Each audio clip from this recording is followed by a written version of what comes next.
सुनो कहानी में आप सभी का स्वागत है। दोस्तों, क्या होगा अगर क्वांटम के अनिश्चितता का सिद्धांत हमारे वास्तविकता के जीवन में अनुभव हो और दो दुनिया के अनुभव एक साथ हो पाए। तो ये कहानी है एक प्रोफेसर की जो एक समय में इलेक्ट्रॉन की तरह डोलकर दो अलग अलग दुनिया के अनुभव करते हैं। एक दुनिया में वे गंगाधर पंत हैं जो ब्रिटिश राज में हैं तथा इतिहास की पुस्तकें लिखते हैं। दूसरी में वे प्रोफेसर गायतोंडे हैं, 20वीं सदी में उपस्थित हैं और इस कहानी में क्वांटम की अनिश्चितता के सिद्धांत के अनुसार एक साथ दो वैकल्पिक दुनियाओं को संभव मानते हुए प्रोफेसर 2 दिन तक एक दुनिया से दूसरी दुनिया में डोलते रहे हैं और फिर परेशान होकर कहानी के अन्य पात्र राजेंद्र के पास जाते हैं। तो हम कहानी शुरू करते हैं। पुणे मुंबई मार्ग पर जीजा माता एक्सप्रेस सरपट दौड़ी जा रही थी। उसकी रफ्तार डेक्कन क्वीन से भी तेज थी। पुणे के बाहरी इलाकों में कोई औद्योगिक क्षेत्र नहीं था। 40 मिनट के भीतर ही पहला स्टॉप लोनावाला आ गया। उसके बाद पड़ने वाले घाट भी उसके लिए जाना पहचाना था।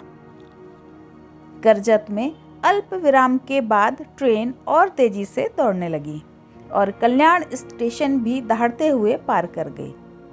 रेलगाड़ी में सफ़र कर रहे प्रोफेसर गायतोंडे का दिमाग रेलगाड़ी से भी तेज चल रहा था। मुंबई में एक कार्ययोजना को अंजाम देने का खाका उनके मन में बन चुका था। इतिहासकार होने के नाते वे महसूस करते थे कि इस पर उन्हें पहले ही सोचना चाहिए था। योजना के अनुसार उन्हें किसी बड़े पुस्तकालय में जाकर इतिहास की किताबों को खंगालना था।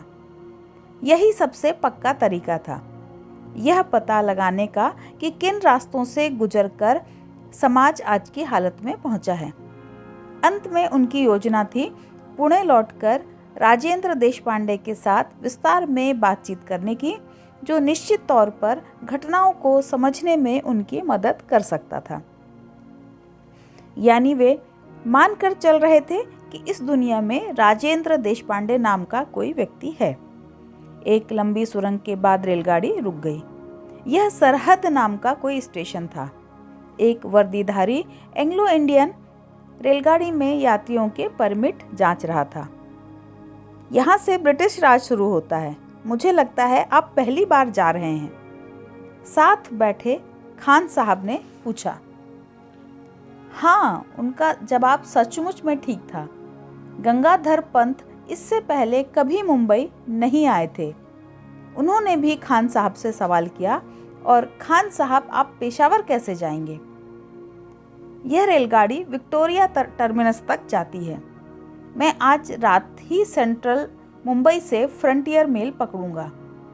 यह कहाँ तक जाती है और किस रास्ते से जाती है? मुंबई से दिल्ली, फिर लाहौर और अंत में पेशावर। बहुत लंबा सफ़र है। पेशावर तक मैं परसों पहुंचूंगा। उसके बाद खान साहब देर तक अपने कारोबार के बारे में बताते रहे। गंगाधर पंत को भी उनकी बातें सुनने में आनंद आ रहा था। इस तरह से उन्हें भारत के जीवन के बारे में जानकारी मिल रही थी, जो बिल्कुल अलग था। अब रेलगाड़ी उपनगरीय रेल यातायात के बीच से गुजर रही थी। रेलगाड़ी के नीले डब्बों के पीछे ये शब्द लिखे थे, GBMR, greater Bombay metropolitan railway. Khan साहब ने बताया, देखिए, प्रत्येक डिब्बे पर छोटा सा यूनियन जैक बना हुआ है। हमें यह याद दिलाता है कि हम ब्रिटिश राज में हैं। दादर के बाद रेलगाड़ी की गति धीमी पड़ने लगी। आखिरी स्टेशन वीटी पर जाकर रेलगाड़ी रुक गई। स्टेशन असाधारण रूप से साफ सुथरा दिख रहा था। स्टेशन पर काम करने वाले कर्मचारियों में ज़्यादातर एंग्लो इंडियन और पारसी लोग थे। कुछ एक ब्रिटिश अफसर भी थे। स्टेशन के बाहर निकलने पर गंगाधर पंत ने स्वयं को एक शानदार इमारत के सामने पाया। इमारत पर लिखे अक्षर उन लोगों को इस इमारत के बारे में बताते थे जो मुंबई की इस पहचान से अपरिचित थे। East Indian house, headquarters of the east India company. इस तरह के सदमों से अभ्यस्त हो चुके प्रोफेसर गायतोंडे को इसकी जरा भी उम्मीद नहीं थी कि सन 1857 की घटनाओं के बाद ईस्ट इंडिया कंपनी तो अपना बोरिया बिस्तर बांधकर जा चुकी थी। कम से कम इतिहास की पुस्तकों में तो यही लिखा है। लेकिन फिर भी कंपनी यहीं थी, न केवल थी बल्कि फल फूल भी रही थी। यानी इतिहास ने दूसरा ही रास्ता अपना लिया था, वह भी शायद 1857 से पहले। ऐसा कब और कैसे हुआ, यही तो उन्हें पता लगाना था। जिस सड़क पर वे चल रहे थे उसे हॉर्न बी रोड नाम से पुकारा जाता था। उस सड़क पर बनी दुकानें और कार्यालयों की इमारतों में बिल्कुल अलग दिख रही थी। ओसीएस बिल्डिंग की मीनार विक्टोरियाई इमारतों से ऊंची थी। हैंडलूम इमारत भी नहीं थी, उसके बजाय वुड्स और वुलवर्थ डिपार्टमेंट स्टोर थे। लॉयड्स, बार्कलेज और अन्य ब्रिटिश बैंकों के शानदार कार्यालय थे, ठीक वैसे ही जैसे किसी इंग्लैंड के रईसाना इलाके में होते हैं। होम स्ट्रीट के साथ वे दाईं ओर घूम गए तथा फोर्ब्स बिल्डिंग में प्रवेश कर गए। वहां बैठे अंग्रेज रिसेप्शनिस्ट से उन्होंने कहा, मैं विनय गाइलना से मिलना चाहता हूँ। रिसेप्शनिस्ट ने टेलीफोन की सूची में ढूंढा, स्टाफ लिस्ट खंगाली और फर्म की तमाम शाखाओं में काम करने वाले कर्मचारियों की डायरेक्टरी भी छान मारी। अंत में सिर हिलाते हुए उसने कहा, मुझे खेद है कि यह नाम हमारे यहाँ हमारी किसी शाखा में नहीं मिला। क्या आपको पूरा विश्वास है कि ये हमारे यहाँ ही काम करते हैं?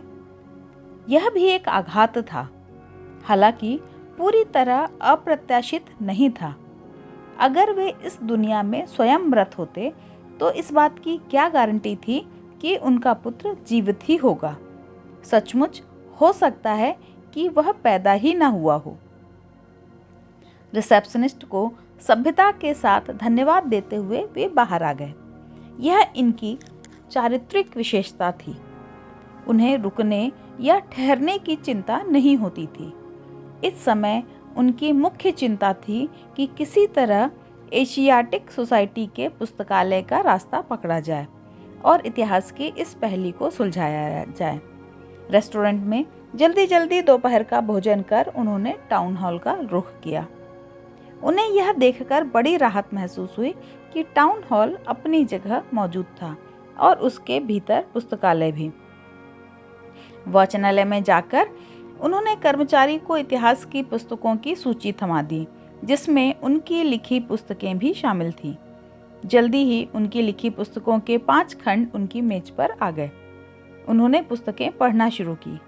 पहले खंड में सम्राट अशोक के काल तक का इतिहास था, दूसरे खंड में समुद्रगुप्त तक, तीसरे में मोहम्मद गोरी तक तथा चौथे खंड में औरंगजेब की मौत का इतिहास था। इस काल तक का इतिहास तो वही था जिसे वह जानते थे। हाँ, 5वें खंड में दर्ज इतिहास कुछ अलग ही था। 5वें खंड के दोनों छोरों में पढ़ते हुए गंगाधर पंत जब बीच में पहुंचे तो उन्हें वह दौर मिल गया जहां से इतिहास ने बिल्कुल अलग मोड़ ले लिया था। पुस्तक के उस पृष्ठ पर पानीपत की लड़ाई का जिक्र था और यह लिखा था कि उस लड़ाई को मराठों ने बड़े आराम से जीत लिया था। अब्दाली को रौंद डाला गया था, वह जान बचाकर भागा तो विजयी मराठा सेना ने सदाशिव भाऊ और उनके नौजवान भतीजे विश्वासराव के नेतृत्व में काबुल तक उसका पीछा किया। पुस्तक में लड़ाई के जमीनी दांवपेच के स्तर तक का वर्णन नहीं था, बल्कि इस लड़ाई के परिणाम का भारत में सत्ता संघर्ष पर असर के विस्तार से चर्चा की गई थी। गंगाधर पंत बड़े उत्सुकता से पढ़ रहे थे। लेखन शैली निसंदेह उन्हीं की थी, पर वे उक्त वर्णन को पहली बार पढ़ रहे थे। उस लड़ाई से मिली जीत से मराठों के हौसले ही बुलंद नहीं हुए, बल्कि उत्तर भारत में उनकी सत्ता भी स्थापित हो गई। बाहर खड़ी सारे घटनाक्रम को देख रही ईस्ट इंडिया कंपनी को भी लड़ाई के नतीजे समझ में आ गए और उसने अपनी विस्तार योजनाओं को अस्थायी तौर पर ताक पर रख दिया। लड़ाई के बाद पेशवाओं के बीच भाऊ साहब और विश्वासराव का रुतबा काफ़ी बढ़ गया था। सन 1780 में विश्वासराव ने पिता की सत्ता विरासत में हासिल की। गड़बड़ी फैलाने वाले दादा साहब को नेपथ्य में फेंक दिया गया, जहां से उन्होंने आखिरकार सक्रिय राजनीति से संन्यास ले लिया। ईस्ट इंडिया कंपनी के लिए निराशाजनक बात यह थी कि मराठा शासक विश्वासराव के आगे उनकी एक नहीं चलती थी। विश्वासराव एवं उनके भाई माधवराव ने वीरता और राजनीतिक सूझबूझ को मिलाकर सुनियोजित तरीके से समूचे भारत पर अपना सिक्का जमा लिया। कंपनी का प्रभाव अपने यूरोपीय प्रतिद्वंदियों, पुर्तगालियों व फ्रांसीसियों की तरह मुंबई, कोलकाता, चेन्नई के निकटवर्ती इलाकों तक ही सिमट कर रह गया था। राजनीतिक कारणों से पेशवाओं ने दिल्ली में मुगलों के कठपुतली शासन को जारी रखा। 19वीं सदी में पुणे में बैठे असली शासकों को यूरोप में तकनीकी युग के उदय होने के महत्व का भान हो गया था। उन्होंने भी विज्ञान व तकनीकी विकास में अपने केंद्र स्थापित किए। यहाँ पर ईस्ट इंडिया कंपनी को अपना प्रभाव बढ़ाने का अवसर नजर आया। उन्होंने भी सहायता और विशेषज्ञता उपलब्ध कराने का प्रस्ताव रखा। उनका प्रस्ताव स्वीकार कर लिया गया, लेकिन केवल इनके केंद्रों को आत्मनिर्भर बनाने तक। 20वीं सदी में पश्चिम से प्रेरित और भी ज़्यादा परिवर्तन आए। भारत ने भी लोकतंत्र को अपना लिया था। अब तक पेशवा भी अपना सामर्थ्य खो बैठे थे और उनकी जगह लोकतांत्रिक तरीके से चुने गए निकायों ने ले ली थी। दिल्ली की सल्तनत इस संक्रमण के दौर से बच गई थी। इसका बड़ा कारण यह था कि सल्तनत का कोई विशेष प्रभाव नहीं था। दिल्ली के शहंशाह की हैसियत रबड़ के मोहर से ज़्यादा नहीं रह गई थी, जो केंद्रीय संसद द्वारा भेजी गई अनुशंसाओं पर लगाई जाती थी। जैसे जैसे गंगाधर पंत पढ़ते गए, वैसे वैसे वे उस भारत की सराहना करने लगे जिसे उन्होंने देखा था। यह एक ऐसा देश था जो कभी भी श्वेत लोगों का गुलाम नहीं रहा, बल्कि उसने अपने पैरों पर खड़ा होना सीखा और जानता था कि स्वाभिमान क्या चीज़ है। अपनी मजबूत स्थिति और विशुद्ध व्यावसायिक कारणों से भारत ने अंग्रेजों को मुंबई के इस महाद्वीप के इकलौती चौकी आउटपोस्ट बनाने की अनुमति दे रखी थी।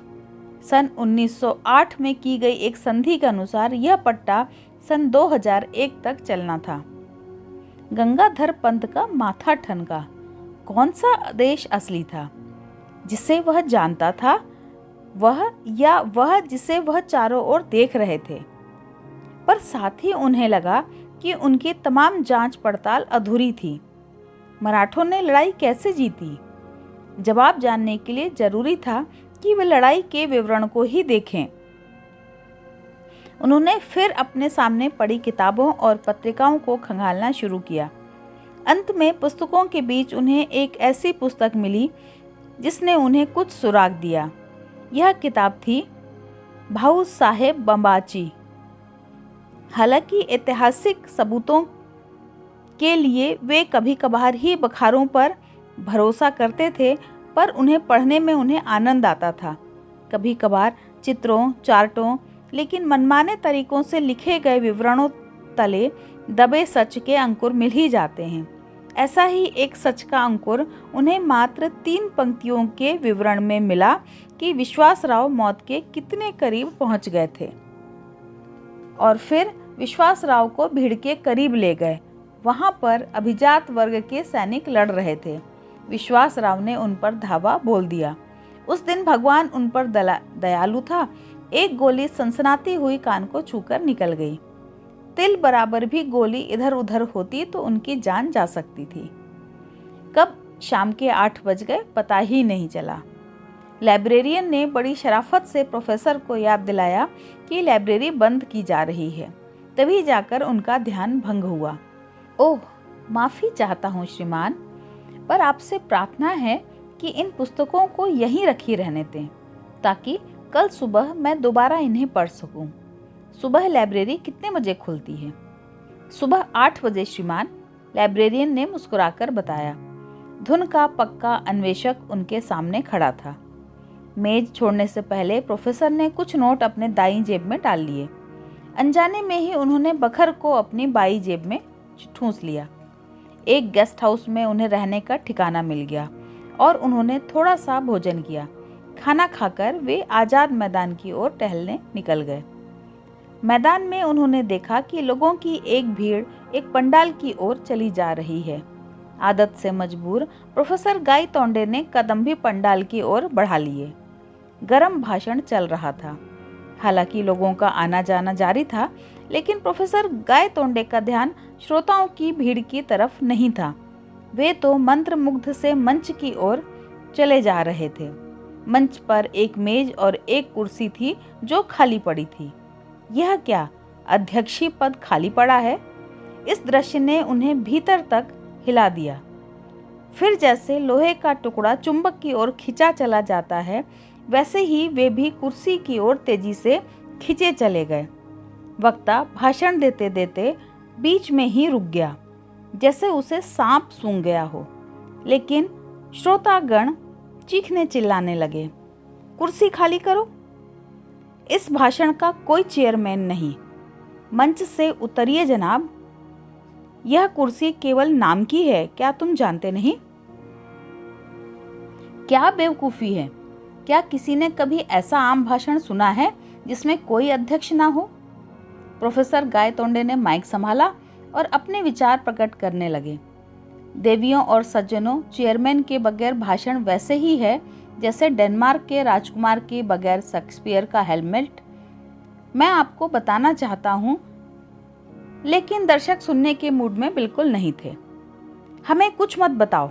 अध्यक्ष की टीका टिप्पणी, धन्यवाद ज्ञापन और लंबे लंबे परिचय सुनते सुनते हम तंग आ चुके हैं। वे चिल्लाए, हम केवल वक्ता को सुनना चाहते हैं। हम पुरानी परंपरा बहुत पहले छोड़ चुके हैं। मंच खाली रखिए प्लीज। लेकिन गंगाधर पंत को 999 सभाओं में बोलने का अनुभव था। वे पुणे के गरम मिजाज श्रोताओं को भी सफलतापूर्वक झेल चुके थे। उन्होंने बोलना जारी रखा। जल्द ही उन पर टमाटर, अंडे और अन्य सड़ी गली चीजें बरसने लगी, पर वे बड़ी बहादुरी के साथ इस गड़बड़ी को ठीक करने में लगे रहे। अंत में श्रोताओं की भीड़ मंच पर चढ़ाई और उन्हें जबरन मंच से नीचे उतार दिया। और फिर भीड़ के बीच में गंगाधर पंत कभी भी नजर नहीं आए। मुझे केवल यही सब राजेंद्र को बताना है। मैं केवल यही जानता हूँ कि मैं सुबह के वक्त आज़ाद मैदान में पाया गया था, लेकिन जब मैं वापस उस दुनिया में था जिसमें मैं परिचित था, तब फिर मैंने वो 2 दिन कहाँ बिताए जब मैं वहाँ से लापता था। इस कहानी से राजेंद्र भी भौंचक्का रह गया। उसे तुरंत कोई जवाब नहीं सूझा।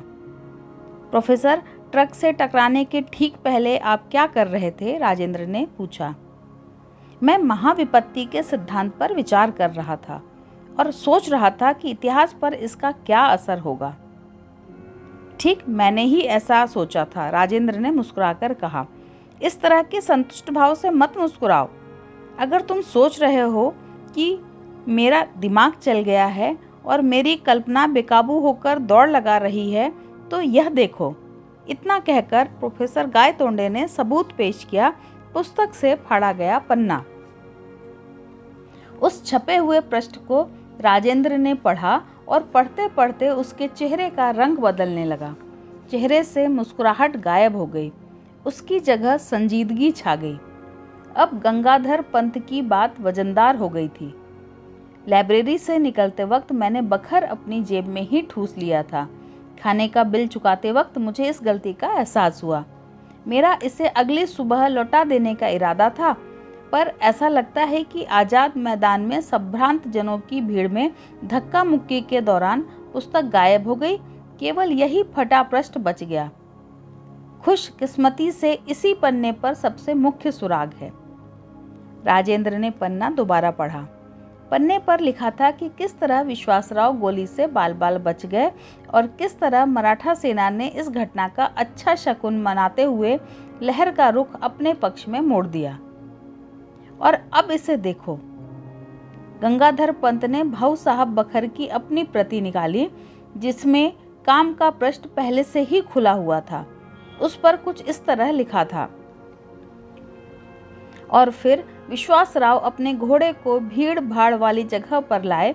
वहां अभिजात वर्ग के सैनिक लड़ रहे थे और उन्होंने सैनिकों पर धावा बोल दिया, लेकिन इसके काम से ईश्वर नाराज हो गया और एक गोली उनको आकर लगी। प्रोफेसर गायतोंडे, आपने मुझे विचारों की अच्छी खासी खुराक दे दी है। इस सबूत को देखने से पहले मैं आपके अनुभव को कपोल कल्पना ही समझ रहा था, लेकिन अब मुझे लगने लगा है कि तथ्य कल्पना से भी ज्यादा विचित्र हो सकते हैं। तथ्य क्या हैं? मैं जानने के लिए मरा जा रहा हूँ, प्रोफेसर गायतोंडे ने कहा। राजेंद्र ने उन्हें चुप रहने का इशारा किया। वे कमरे में चहलकदमी शुरू कर चुके थे। वह अत्यंत मानसिक तनाव में लग रहे थे। आखिरकार वे मुड़े और बोले, प्रोफेसर गायतोंडे, मैं आज ज्ञात 2 वैज्ञानिक सिद्धांतों के आधार पर आपके अनुभव का सिर पैर तलाशने की कोशिश करूंगा। आप ही फैसला कर सकते हैं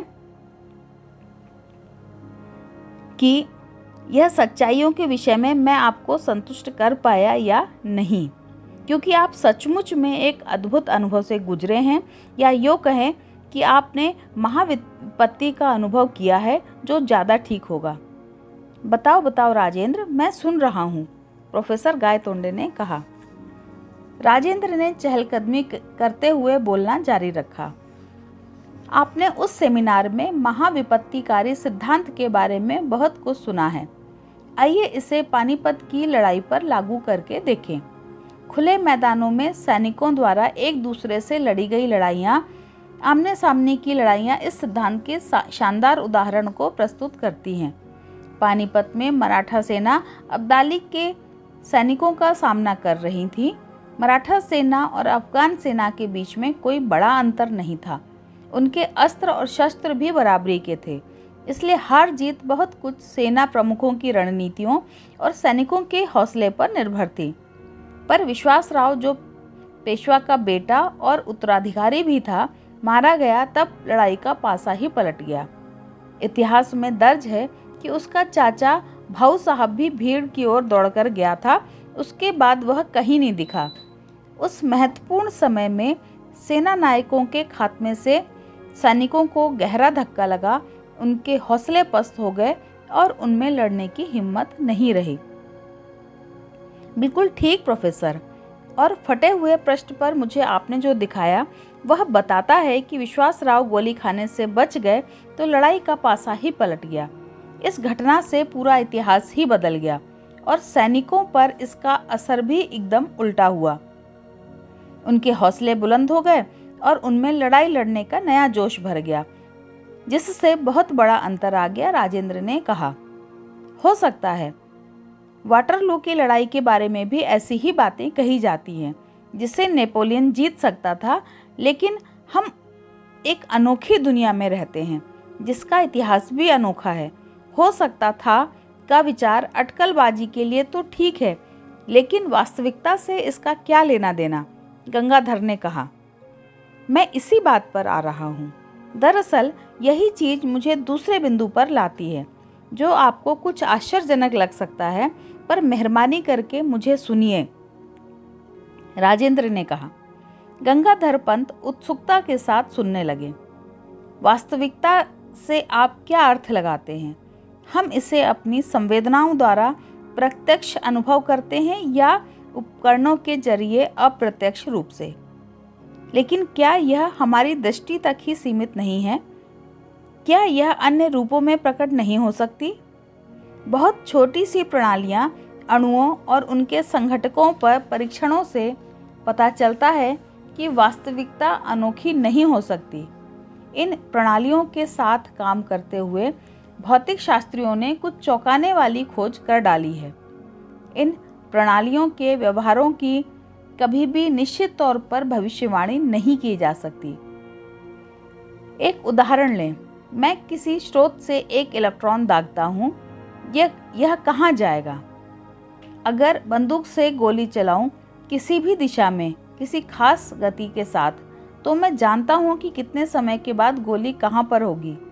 लेकिन इलेक्ट्रॉन के बारे में यह बात कही नहीं जा सकती।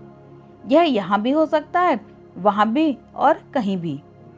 मैं ज़्यादा से ज़्यादा इसके उदाहरण ही दे सकता हूँ कि किसी खास समय पर यह किसी खास स्थिति में मिलेगा। क्वांटम सिद्धांत में इसे निश्चिंतता का अभाव है।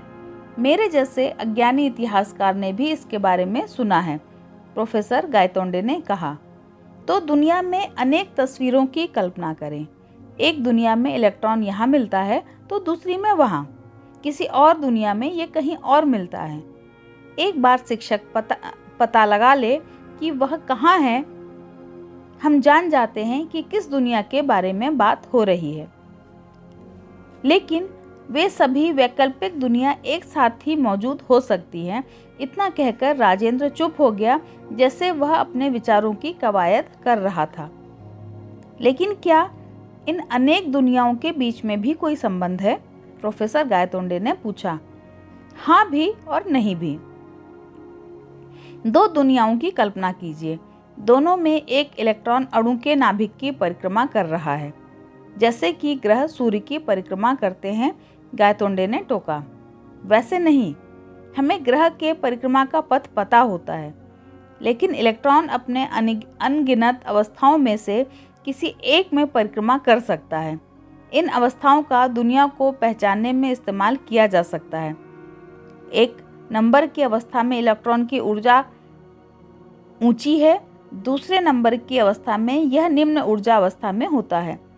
यह कूदकर ऊंची ऊर्जा वाली अवस्था से निम्न ऊर्जा अवस्था में आता है और विकिरण छोड़ता है। यह विकिरण इलेक्ट्रॉन को कम ऊर्जा वाली अवस्था से ऊंची ऊर्जा वाली अवस्था में पहुंचा सकती है। ऐसे संक्रमण सूक्ष्मदर्शी प्रणालियों में आम हैं, लेकिन अगर स्थूल स्तर पर ऐसा होने लगे तो क्या हो? राजेंद्र ने कहा। तुम्हारी बात मेरी समझ में आ रही है। तुम यही कहना चाह रहे हो ना कि मैं एक दुनिया से दूसरी दुनिया के बीच में डोलता रहा?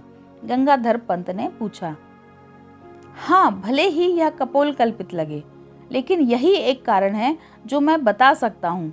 मेरा सिद्धांत यह है कि विप्लवकारी परिस्थितियां दुनिया को आगे बढ़ाने के लिए बुनियादी तौर पर अलग अलग विकल्प देती हैं। सभी विकल्प सच्चे होते हैं, लेकिन प्रेक्षक एक समय में केवल एक का ही अनुभव कर सकता है। लेकिन इलेक्ट्रॉन की तरह डोलकर तुम दोनों दुनियाओं का अनुभव कर सकते हो, यानी कि अभी तुम इस दुनिया में हो और दूसरी वह जहां तुम 2 दिन रह के आए हो। हालांकि ये अनुभव भी अलग अलग वक्त पर होते हैं।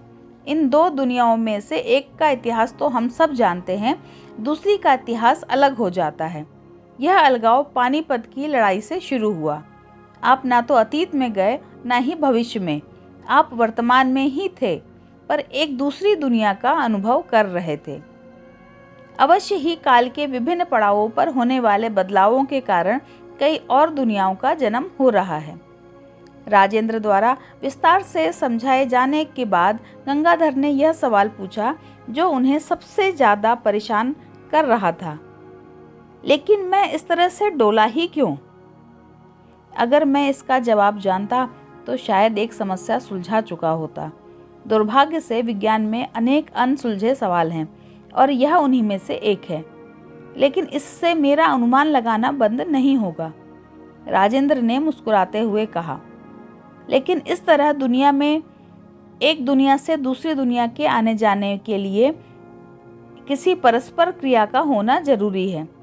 शायद जब आपको टक्कर लगी तब आप विप्लवकारी सिद्धांत और लड़ाइयों में इसकी भूमिका के विषय में सोच रहे होंगे। हो सकता है आप पानीपत की लड़ाई के बारे में सोच रहे हों। शायद आपके मस्तिष्क में न्यूरॉनों ने ट्रिगर का काम किया।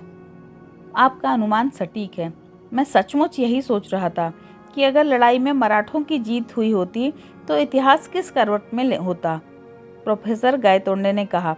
दरअसल मेरे 1000वें अध्यक्ष भाषण का विषय भी यही था। तब तो आपको खुश होना चाहिए कि अब आपके पास मात्र कल्पनाओं से ज़्यादा जिंदगी के अनुभव हैं। इनसे आप अपने भाषण में जान डाल सकेंगे, राजेंद्र ने हंसते हुए कहा। मगर गंगाधर पंत गंभीर बने रहे। नहीं राजेंद्र, मैंने अपना 1000वां भाषण आज़ाद मैदान में दिया था, लेकिन भीड़ ने मुझे जबरन मंच से नीचे उतार दिया। प्रोफेसर गायतोंडे मंच पर अपनी कुर्सी बचाते हुए अदृश्य हो गया। अब वह किसी भी सभा में दोबारा कभी भी नजर नहीं आएगा। मैंने पानीपत सेमिनार के आयोजकों को अपनी क्षमा याचना भेज दी है। तो दोस्तों, यह थी कहानी साहसिक कार्य।